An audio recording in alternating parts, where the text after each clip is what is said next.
আসসালামু আলাইকুম মুসলিম ভাই ও বোনেরা, আজকের আলোচনার বিষয় হল কূপের পানির মাসআলা।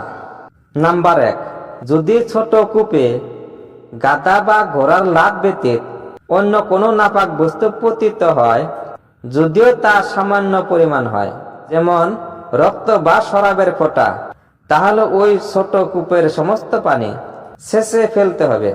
নাম্বার 2, যদি কূপে শূকর পতিত হয়, যদিও শূকরটি জীবিত অবস্থায় কূপ থেকে বের করা হয়েছে এবং শূকরের মুখ পানিতে না লাগে, এবং যদি কূপে পতিত হয়ে কুকুর, বকরি অথবা মানুষের মৃত্যু হয়, এবং যদি কূপের মধ্যে কোনো স্থলচর রক্ত সম্পন্ন প্রাণী ফুলে যায়, যদিও সে প্রাণীটি ছোট হয়, তাহলে উপরোক্ত সমস্ত অবস্থায় কূপের সমস্ত পানি শেষে ফেলা সম্ভব না হলে মাঝারি মাপের 200 বালতি পানি শেষে ফেলতে হবে। নাম্বার 3, যদি মোরগ, বিড়াল অথবা আকারে অনুরূপ কোনো প্রাণী কূপে পড়ে মারা যায়, তবে 40 বালতি পানি শেষে ফেলা আবশ্যক।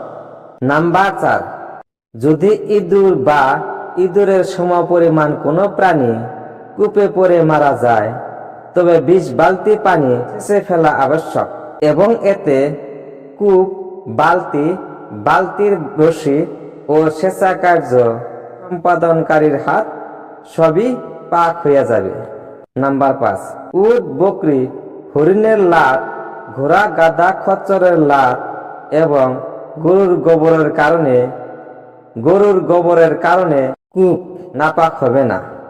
তবে যদি তার পরিমাণ এত অধিক হয়ে যায়, কোনো দর্শক এটাকে বেশি মনে করে ফেলে অথবা পানি তুলতে গেলে লাট থেকে মুক্ত কোনো বালতি না উঠে, তাহলে কূপের পানি নাপাক বলে গণ্য হবে। নাম্বার 6, কবুতর বা চড়ুই পাখির বিষ্ঠার কারণে কূপের পানি নাপাক হয় না। রক্তবিহীন কোনো প্রাণী পানিতে মারা যাওয়ার কারণেও কূপের পানি নাপাক হবে না, যেমন মাছ, ব্যাঙ। কোনো জলজ প্রাণী, ডাস মাছি, বলতা, বিচ্ছু, কোনো মানুষ অথবা গোস্ত খাওয়া হয় এরূপ কোনো প্রাণী জীবিত অবস্থায় কূপ হতে বের হয়ে আসে এবং তার শরীরে কোনো রকম নাপাক বস্তু না থাকে, তাহলে কূপের পানি নাপাক হবে না। নাম্বার 7, খচ্চর, গাধা, হিংস্র পাখি অথবা কোনো বন্য প্রাণী কূপে পতিত হলেও সঠিক অভিমত অনুযায়ী কূপের পানি নাপাক হবে না। নাম্বার 8, যদি কূপের মধ্যে কোনো স্থলচর রক্ত সম্পন্ন মৃত প্রাণী পাওয়া যায় আর তার পতিত হওয়ার সময় জানা না যায়, তাহলে 1 রাত্রি 1 দিন পূর্ব থেকে কূপের পানি নাপাক বলে গণ্য হবে, এবং কোনো ফোলা প্রাণী কূপে পাওয়া গেলে তবে 3 দিন ও 3 রাত্রি পূর্ব থেকে কূপের পানি নাপাক বলে গণ্য হবে। পরের ভিডিওতে আপনারা উচ্ছিষ্ট বা জুঠার মাসআলা শুনতে পারবেন।